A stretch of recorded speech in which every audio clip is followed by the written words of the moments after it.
আসসালামু আলাইকুম। আজকে আমি একটা রসমালাইয়ের রেসিপি নিয়ে আবার হাজির হয়ে গেলাম। তো রসমালাইটা দেখতেই পাচ্ছেন কতটা সুন্দর, আর দেখতে কতটা সুন্দর লাগছে, খেতেও অসম্ভব মজা হয়েছে। তো প্রথমে আমি অফ ক্যামেরাতে ছানাটা কেটে নিয়েছি। তো ছানাটা আমি এরকম একটা সাদা পরিষ্কার কাপড়ের মধ্যে ছেঁকে নেব। এরপর আমি পানি দিয়ে ছানাটাকে সুন্দর করে ধুয়ে নেব, কারণ ছানাটা কাটার সময় যে সিরকাটা আমি ইউজ করেছি ওইটার স্মেলটা জানি না থাকে। এই জন্য আমি এভাবে করে পানি দিয়ে একটু ধুয়ে নেব। ধুয়ে তারপর আমি ছানাটাকে ছেঁকে এটাকে আমি আবার সুন্দর করে চিপে একটা কিছুর মধ্যে হ্যাং করে দেন আমি এটাকে আধা ঘন্টার মতন রেখে দেব, বা কেউ চাইলে 1 ঘন্টার মতন রাখতে পারেন। তাহলে আপনার যে পানিটা, সেই পানিটা একদম ঝরে যাবে, ছানাটা একদম প্রপারলি ড্রাই হয়ে যাবে। এতে করে আপনার মিষ্টির ডোটা খুব সুন্দর হবে। তো এরপর আমি মালাইটা বানানোর জন্য ছানাটাকে প্রিপেয়ার করে দেন আমি মালাইটাকে বানাতে চলে আসলাম। তো মালাইয়ের যেই দুধটা, ওইটার মধ্যে আমি এরকম পেস্তা বাদাম কুচি দিয়ে দিলাম। এরপরে আমি একটু এলাচ ফাটিয়ে দিয়েছিলাম 2 টুকরা।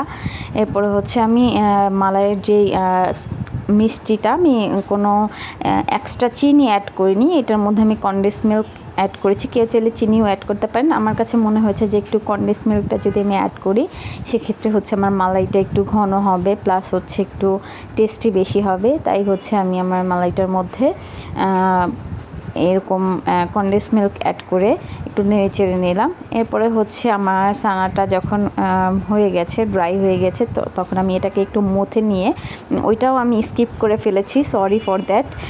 আমি হয়তো বা আরও ডিটেলস খুব সুন্দর করে পরে একটা ভিডিও বানিয়ে দিব। তো এরপরে আমি ওইভাবে করে শেপ দিয়ে, মিষ্টি শেপ দিয়ে দেন আমি আবার একটা পানি দিয়ে, একটা চিনি দিয়ে একটা শিরার মতন বানিয়ে নিলাম। ওইটার মধ্যে আমি মিষ্টিগুলোকে দিয়ে দিলাম। এখানে কিন্তু আমি একটু কালার ইউজ করেছি, জানি মিষ্টির কালারটা খুব সুন্দর আসে। সেক্ষেত্রে আপনারা চাইলে কেউ স্যাফরন ইউজ করতে পারেন, আবার যদি কারো স্যাফরন না থাকে সেক্ষেত্রে আপনারা চাইলে এক্সট্রা কালার ইউজ করতে পারেন, যেগুলো খাওয়ার যোগ্য এই টাইপের। তো আমি এরকম কালার ইউজ করাতে যে এরকম একটু মালাই যে এই টাইপ কালারটা আর কি, হলুদ হলুদ কালার আসছে।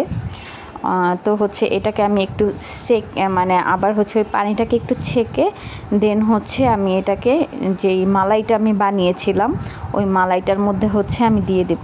এই যে আমি দিয়ে দিচ্ছি, দেখতেই পাচ্ছেন যে কতটা সুন্দর লাগছে।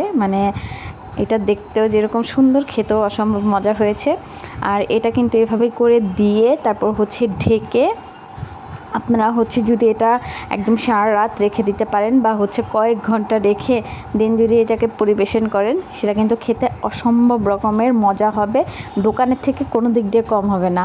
এখন আর 400-500 টাকা দিয়ে দোকান থেকে মালাই কিনে খাওয়া লাগবে না, আপনারা ঘরে চাইলে এভাবে করে সুন্দর করে মালাই প্রস্তুত করে খেতে পারেন।